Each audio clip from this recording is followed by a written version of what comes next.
आदाब नाजरीन, मैं हूं आपका मेज़बान अब्दुल वाजिद और आप देख रहे हैं तस्नीम टीवी।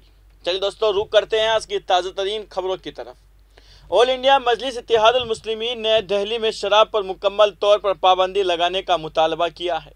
AIMIM के दिल्ली सदर कलीमुल हफीज ने कहा है कि शराब जैसे जहर को फैलाने पर आम आदमी पार्टी और BJP सियासत कर रही है और एक दूसरे पर ज़्यादा पैसे बनाने का इल्ज़ाम लगा रही है। ये निहायत अफसोस का मकाम है। कलीमुल हफीज ने कहा है कि मजलिस दिल्ली में शराब जैसे जहर पर पूरी तरह पाबंदी लगाने का मुतालबा करती है और दिल्ली हुकूमत के सरबराह अरविंद केजरीवाल को आगाह करना चाहती है। कलीमुल हफीज ने कहा है कि शराब के ठेकों में इजाफा किया जाता है, शराब माफियाओं की मदद की जाती है जो सेहतमंद समाज के लिए ठीक नहीं है, इसलिए इस पर पाबंदी लगाई जाए। उन्होंने कहा है कि जब बिहार और गुजरात जैसी रियासतों में शराब पर पूरी तरह पाबंदी आयद हो सकती है तो दिल्ली में ऐसा क्यों नहीं हो सकता। कलीमुल हफीज ने कहा है कि अरविंद केजरीवाल के गुनाहों का घड़ा भर गया है। गरीबों के साथ उन्होंने जो फरेब किया है उसकी सज़ा मिलने का वक्त आ गया है। कलीमुल हफीज ने कहा है कि दिल्ली को शराब खाना बनाने का गुनाह दिल्ली हुकूमत और आम आदमी पार्टी ने किया है, जबकि BJP ने खामोशी से इसकी हिमायत की है। उन्होंने कहा है कि आखिर BJP क्यों शराब पर पूरी तरह पाबंदी नहीं चाहती।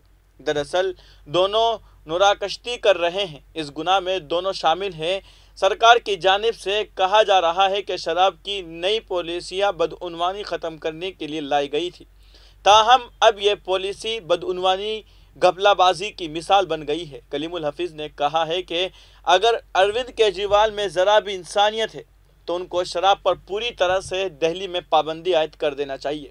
दिल्ली के लोगों ने आम आदमी पार्टी और वज़ीर आला अरविंद केजरीवाल को तालीम और बदउनवानी ख़त्म करने के लिए वोट दिया था, लेकिन अरविंद केजरीवाल की सरकार ने दिल्ली में शराब खाने खोलने का काम किया और दूसरी सियासी पार्टियों की तरह बदउनवानी से पैसे कमाने का काम किया है। मुल्क की राजधानी दिल्ली में पाप की जननी शराब जैसे जहर पिलाने पे भारतीय जनता पार्टी और आम आदमी पार्टी राजनीति कर रहे हैं। ये मुल्क के लिए, दिल्ली वासियों के लिए इंतहाई अफसोस का मकाम है। ऑल इंडिया मजलिस इत्तेहादुल मुस्लिमीन दिल्ली शहर में शराब जैसे जहर पर पूरी तरह पाबंदी का मांग करती है और दिल्ली सरकार को चेताती है कि आप जो गरीबों के मसीहा और गरीबों के जो खैरख्वाह बनते हो, लेकिन चोर रास्ते से आप शराब पीने की उम्र में कमी करते हो, आप शराब के ठेकों में इजाफा करते हो, आप शराब माफियाओं की मदद करते हो,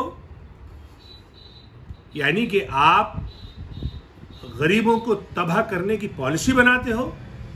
आपको मालूम होना चाहिए कि शराब पीने से सबसे ज्यादा नुकसान गरीब आवाम को होता है, उस मजदूर को होता है जो दिन भर मेहनत कर कर अपने बच्चों के लिए कमाई करता है और उस कमाई से वो शराब पीकर अपने बच्चों को भूखा रखता है और फिर नशे की हालत में अपनी फैमिली पे जुल्म ढाता है, पिटाई करता है। तो केजरीवाल साहब, आप होश में आइए और इस तरह की जो आपकी गरीब विरोधी नीतियां हैं इनको वापस लीजिए और LG साहब ने जो जांच के आदेश दिए हैं उस पर सहयोग करिए ताकि आपका भी पाप जनता के सामने आ सके।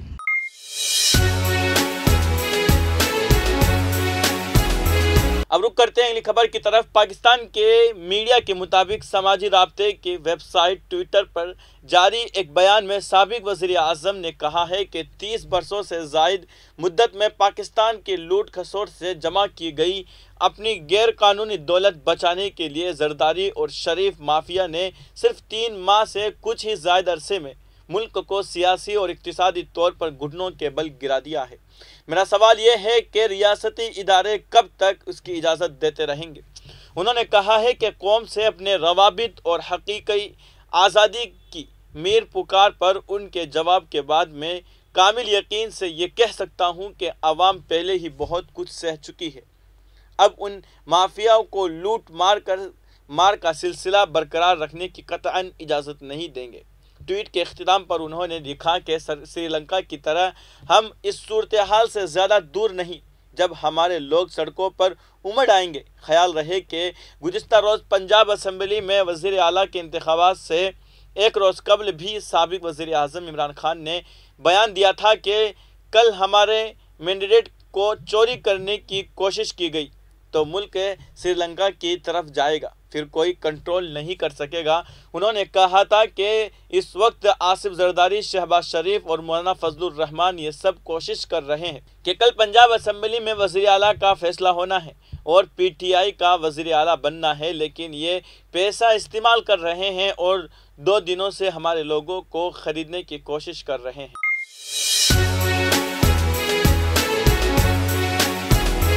अब रुक करते हैं अगली खबर की तरफ। नीरज ने आलमी एथलेटिक्स चैंपियनशिप में जैवलिन थ्रो के फाइनल में भारत को चांदी का तगमा दिलाया। नीरज के चांदी जीतते ही हरियाणा के पानीपत में जश्न का माहौल है। अमेरिकी यूजियन में जारी 18वें आलमी एथलेटिक्स चैंपियनशिप के जैवलिन थ्रो के फाइनल में नीरज चोपड़ा ने चांदी का तगमा जीता है। नीरज चोपड़ा आलमी एथलेटिक्स चैंपियनशिप में चांदी का तगमा जीतने वाले पहले भारतीय मर्द खिलाड़ी बनकर तारीख रकम की है। नीरज ने आलमी एथलेटिक्स चैंपियनशिप में जैवलिन थ्रो के फाइनल में भारत को चांदी का तगमा दिलाया। नीरज के चांदी जीतते ही हरियाणा के पानीपत में जश्न का माहौल है।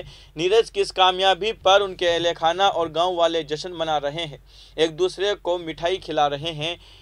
कंडरा गांव में सुबह जैसे ही मैच शुरू हुआ तो गांव का हर आदमी LED पर मैच देखता नजर आया। डिप्टी कमिश्नर सुशील सिरवान भी मौके पर पहुंचे और जश्न में शिरकत की।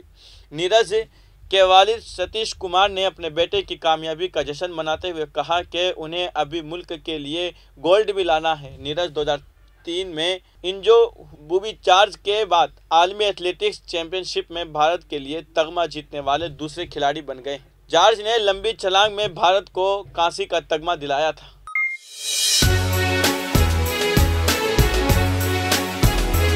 अब रुक करते हैं अगली खबर की तरफ। जनूबी जिला कोलगाम के रामपुर गांव में हफ्ते की शाम को फोर्सेज और अक्सरियत पसंदों के दरमियान तसादुम आराई के दौरान अक्सरियत पसंद फरार होने में कामयाब हो गए हैं।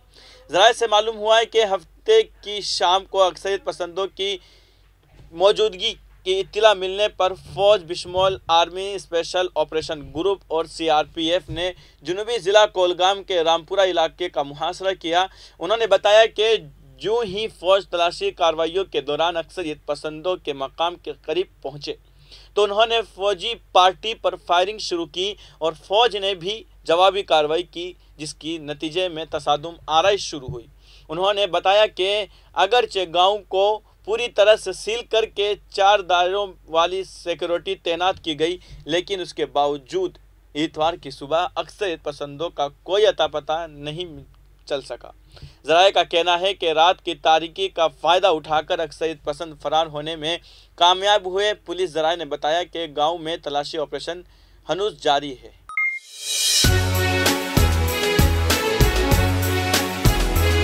अब रुक करते हैं अगली खबर की तरफ। रियासत झारखंड के ज़िला समडीगा में नईम मियां नामी नौजवान पर इल्ज़ाम आयद किया गया है कि वो खुद को हिंदू जाहिर कर एक लड़की से मोहब्बत की और शादी का लालच देकर उसके साथ जिनसी ज़्यादती की। नईम पर संगीन इल्ज़ाम आयद किया गया है कि वो अपनी गर्लफ्रेंड के नाबालिग बहन के साथ भी जिनसी ज़्यादती की और वीडियो बनाकर दोनों बहनों को हिरासा कर रहा था। मुतअस्सिरा ने पुलिस में नौजवान के खिलाफ मुबीना लव जिहाद के सिलसिले में शिकायत दर्ज कराई है। समडीगा में मुबीना लव जिहाद का मामला सामने आया है। इस सिलसिले में खातून पुलिस थाना इंचार्ज कोतिया मंडल के मुताबिक थाना ठेठी टांगर इलाके के मित्रा मीठा के नईम मियां ने अपना नाम तब्दील करके एक हिंदू लड़की से मोहब्बत की और वो गुज़िश्ता 5 साल से उसके साथ रह रहा था। इस दौरान वो अपनी गर्लफ्रेंड को शादी का बहाना बनाकर जिनसे ज़्यादती का निशाना भी बनाता रहा। लड़की के हामिला होने पर नौजवान ने शादी करने से इनकार कर दिया। नईम पर यह भी इल्ज़ाम है कि उसने अपनी गर्लफ्रेंड के नाबालिग बहन से जिनसी ज़्यादती की और इसकी वीडियो बनाकर उसे ब्लैकमेल करता रहा। बीजेपी ज़िला सदर लक्ष्मण बड़ाइक और सुशील श्रीवास्तव को इस मामले की जानकारी मिली तो उन्होंने नौजवान के खिलाफ मुकदमा दर्ज कराया। इस बारे में खातून थाना इंचार्ज ने बताया कि पुलिस मुलजिम की तलाश में छापे मार रही है और वो जल्द ही पुलिस की गिरफ्त में होगा।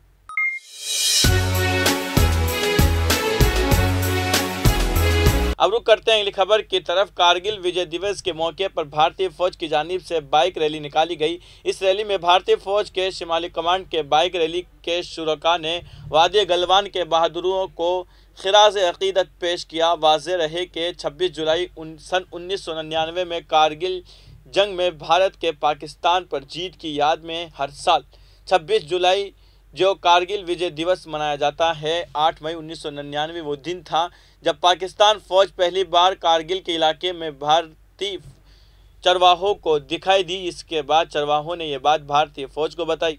फौज के जवानों ने इलाके का मुआयना किया तो मालूम हुआ कि पाकिस्तानी फौज भारतीय इलाके में दाखिल हो गई है। सूरत हाल को भांपते हुए भारतीय फौज ने जवाबी कार्रवाई में फायरिंग की। हैरत अंगेज तौर पर पाकिस्तान ने जवाबी कार्रवाई नहीं की। पाक फौज के उस वक्त के जनरल प्रोफेसर मुशर्रफ ने खुद अंदाज़ा लगाया था कि इस वक्त भारतीय फौज वहां रोज़ाना गश्त के लिए नहीं जाती थी। नीज़ ये इलाका नेशनल हाईवे 1D के बहुत करीब है और ये रास्ता कारगिल को लद्दाख से श्रीनगर और मुल्क के बाकी हिस्सों से जोड़ता है। ये रास्ता फौज के लिए एक अहम सप्लाई रूट है।